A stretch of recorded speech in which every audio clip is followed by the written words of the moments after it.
Hello అండి. అందరూ ఎలా ఉన్నారు? బాగున్నారా? మేము కోయంబత్తూర్ వెళ్తున్నామండి. ఈ సడెన్ ట్రిప్పు చాలా బావుంటుంది. మా ఎక్స్‌పీరియన్స్ మీతో పంచుకుంటాను. మేము తిరుపతి నుంచి ట్రైన్ బయలుదేరామండి. కోయంబత్తూర్‌కెళ్ళడానికి ట్రైన్ వచ్చేసి ఇది కన్యాకుమారి ఎక్స్‌ప్రెస్. ఈవినింగ్ 3:55కి ఉందండి కన్యాకుమారి ఎక్స్‌ప్రెసు. ఇక్కడ 3:50కి బయలుదేరితే మనకు కోయంబత్తూర్ ఎళ్ళేసరికి 11:55 అవుతుందండి. చాలా లాంగ్ జర్నీ కానీ బావుంటుంది. మేము ఇంకా ఆ రోజు నైట్ రూమ్ తీసుకున్నాము. రైల్వే స్టేషన్ పక్కనే ఒక రూమ్ తీసుకున్నాము. అక్కడే స్టే చేసాము. రూమ్ కూడా చాలా బావుంది. ఈషా ఆదియోగి శివయ్యని చూద్దామని వెళ్ళామండి. ఇదేనండి రూము. 1500 చార్జ్ చేశారు. 2 బెడ్‌లొచ్చాయి. ఏసీ అంతా ఏం లేదు. అప్పుడే కొత్తగా కనెక్షన్ పెడుతున్నారంట. అదేం లేదు. ఓన్లీ ఫ్యాన్‌లే. ఒక టీవీ ఉంది. మనకు బాత్రూంలో హాట్ వాటర్ వస్తుంది. అంత బాగుంది రూమ్ అంతా. ఇదొచ్చి 1500 చార్జ్ చేశారు 24 అవర్స్‌కి. చాలా బాగుంది. నీట్‌గా ఉంది. ఇంకా నైట్ స్టే చేసి మార్నింగ్ కూడా రెస్ట్ తీసుకున్నాము. ఒక 3కి అలా బయలుదేరాము. స్టేషన్ పక్కనే ఇంకా ఈ బస్ స్టాప్ ఉంటది. బస్ స్టాప్‌లో 14D బస్సు ఎక్కాలండి. డైరెక్ట్ ఈషా ఫౌండేషన్ కాడికి తీసుకెళ్తుంది బస్సు. 1 ½ అవర్ జర్నీ అండి. మనిషికి 40 రూపీస్ తీసుకుంటారు బస్‌కి. వెళ్ళిపోవచ్చు. స్టేషన్ దగ్గర నుంచి ఈషా ఫౌండేషన్‌కి చాలా లాంగ్ అండి. 1 ½ అవర్ జర్నీ పడుతది. బస్సులో హాఫ్ అన్ అవర్‌కి ఒక బస్సు వస్తది. రష్ మటుకు ఫుల్ రష్ ఉంటది. నిల్చుకొని వెళ్ళాల్సొస్తది. ఇంకా అక్కడి నుంచి బస్సు వచ్చి ఇక్కడ ఆపుతుందండి. ఇక్కడొచ్చేసి మనం ఈ ఎడ్ల బండ్లన్నీ ఉంటాయి. నడిచి కూడా వెళ్ళొచ్చు. అక్కడ బస్ స్టాప్ కాడ నుంచి శివయ్య దగ్గరికి నడిచి కూడా వెళ్ళొచ్చు. కానీ ఇదొక ఎక్స్‌పీరియన్స్ అనమాట. చాలా బాగుంది ఎడ్ల బండ్లలో కూర్చొని. ఇదొచ్చి మనిషికొచ్చేసి 10 రూపీస్ చార్జ్ చేశారు. చాలా బాగుంది గానీ, ఆ ఎడ్లు మటుకు మోయలేకపోయాయండి. చిన్నగా తీసుకెళ్తున్నాయి పాపం. ఇంకా మా సరదా కోసం ఎక్కాల్సొచ్చింది. పిల్లలు ఎక్కుదామన్నారు. బాగా ఎంజాయ్ చేసాం. బాగుంది. మీరు కూడా ఒకవేళ వెళ్ళాలనుకుంటే చూసే వాళ్ళందరూ వెళ్ళండి. తిరుపతి నుంచి అయితే కోయంబత్తూరు ట్రైన్ ఎక్కొచ్చండి.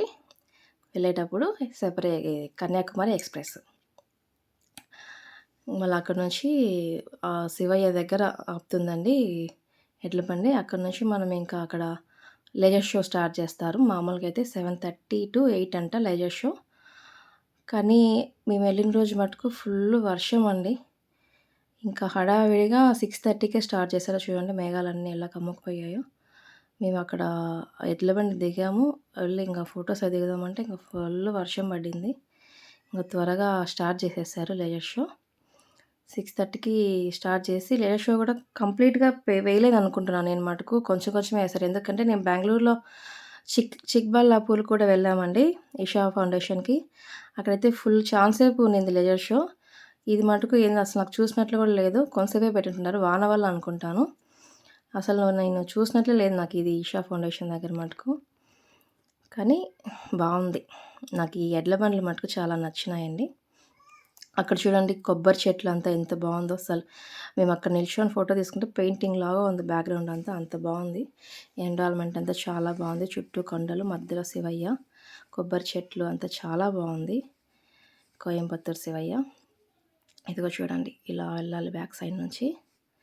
మేము ఎక్కువసేపు కూడా లేములేండి వాన వల్ల. అందరం ఎక్కడోళ్ళు అక్కడ పరిగెత్తా వెళ్ళిపోయాము. ఇంకా ట్రాన్స్‌పోర్ట్ కూడా కష్టంగా ఉంది. వెహికల్స్ ఉండవు, ఆటోలు ఉండవు, బస్సు ఎంతమంది జనాలు బస్సులో వెళ్ళాలంటే అసలు నిలబడుకొని వెళ్ళాం, నిలబడుకొని వచ్చాం. అసలు అంత జనాలు ఉన్నారు. లాంగ్ అండి. చాలా లాంగ్. చూసామని వెళ్ళాము, చూసాము. అదొక ఆశ తీరిపోయింది. కానీ చాలా బాగుంది లెజర్ షో. చూడండి చుట్టూ కొండలు, మధ్యలో శివయ్య. వెళ్ళాము. అసలు శివయ్య దగ్గరికి వెళ్దామని లోపలే వాళ్ళు స్టాప్ చేసేసారు. ఇంకా వెళ్ళకూడదు, లెజర్ షో స్టార్ట్ చేద్దాము అనేసని అప్పటికే. 6:30 అయింది. చూడండి ధ్రువను దండం పెట్టరా శివయ్యకి అంటే చూడండి ఆడుతున్నాడు. కామెడీ చేస్తున్నాడు ధ్రువన్. ఇంకా అడిస్తే అప్పుడు నమస్కారం చేస్తాడు శివయ్యకి. ధ్రువన్ కోసం ప్లీజ్ సబ్స్క్రైబ్ చేసుకోండి. ఒక లైక్ చేయండి, కామెంట్ చేయండి ప్లీజ్ అండి. సపోర్ట్ చేయండి ఫస్ట్ మాకు ఇంకా వీడియో చేయాలనిపిస్తుందండి. కొంచెం సపోర్ట్ చేసి సబ్స్క్రైబ్ చేసుకుంటే. లెజర్ షో స్టార్ట్ అయిందండి. చూడండి ఎంత బాగుందో లెజర్ షో. శివయ్య తల మీద నెలవంక, శివయ్య నామం చూడండి ఎంత కళగా ఉందో. అగ్ని దీపంలాగా ఎంత వెలుగుతూ ఉందో నామం. చాలా బాగుంది. చాలా బాగుందండి. ఎంత బాగుంది చూడండి శివయ్య. ఇంకా అంతేనండి, చాలా వర్షం పడింది. తబ అని వర్షం అంతా పడేసరికి ఇంకా త్వరగా కట్ చేసినట్లుండాలి లైవ్ షో, కొంచెమే పెట్టాడు. ఇంకా మేము అక్కడ నుంచి ఇంకా బస్సు వెతుక్కొని బస్సు ఎక్కి మేము మాకు బస్సు దొరికేసరికి అప్పటికే 3 ట్రిప్పులు వెళ్ళొచ్చింది బస్సు. అంత నైట్ అయిపోయింది. ఇంకా మేము రూమ్‌కెళ్ళేసరికి మాకు 12:30 అయిపోయిందండి. 6:30 నుంచి 7కి లేయర్ షో అయిపోతే మేము రూమ్‌కెళ్ళేసరికి మాకు 12 అయిపోయింది బస్ దొరికేసరికి. ఇంకా ఆ రోజు నైట్ రెస్ట్ తీసుకొని మరుసటి రోజు మళ్ళీ ఇంకా ఎక్కడికెళ్ళలేదు, అంత అలసిపోయాము. మరుసటి రోజు మళ్ళీ ఈవినింగ్ 3:55కి మళ్ళీ శబరి ఎక్స్‌ప్రెస్ మనకు తిరుపతికి వెళ్ళడానికి, కోయంబత్తూర్ టు తిరుపతి వెళ్ళాము. స్టేషన్‌కి లేదు, ఇన్ఫర్మేషన్ బోర్డ్‌లో ఉంది, చూసుకున్నాము. ఎక్కడ ఏ కంపార్ట్మెంట్ అనేసి చూసుకొని ట్రైన్ ఎక్కేసాము. కరెక్ట్‌గా మేము వెళ్ళేసరికి ట్రైన్ ఉండింది, ఎక్కేసాము. ఇంకా గమ్మకుంటారు కదండి పిల్లలు. అక్కడ అమ్ముకునే వాళ్ళు వస్తే నాకు స్లేట్ కావాలి మమ్మీ అని అంటే, చిన్న స్లేట్ ముద్దుగా ఉందని ఒకటి తీయించాను. తర్వాత మా పాప కూడా నాకు ఒకటి కావాలని అనింది. చాలా బాగుందనేసి ఇంకా ఇద్దరు చెరొక స్లేట్ కొనిచ్చినాను. ఇంకా కూర్చొని రాసుకుంటా అన్నారు.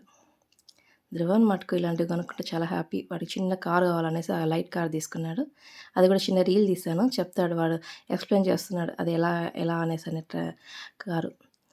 మా వీడియో నచ్చిందా అండి? నచ్చితే ప్లీజ్ సబ్స్క్రైబ్ చేసుకోండి, కామెంట్ చేయండి ధ్రువన్ కోసం ప్లీజ్ అండి సబ్స్క్రైబ్ చేసుకోండి. థ్యాంక్స్ ఫర్ వాచింగ్ అండి. Thank you. Bye bye.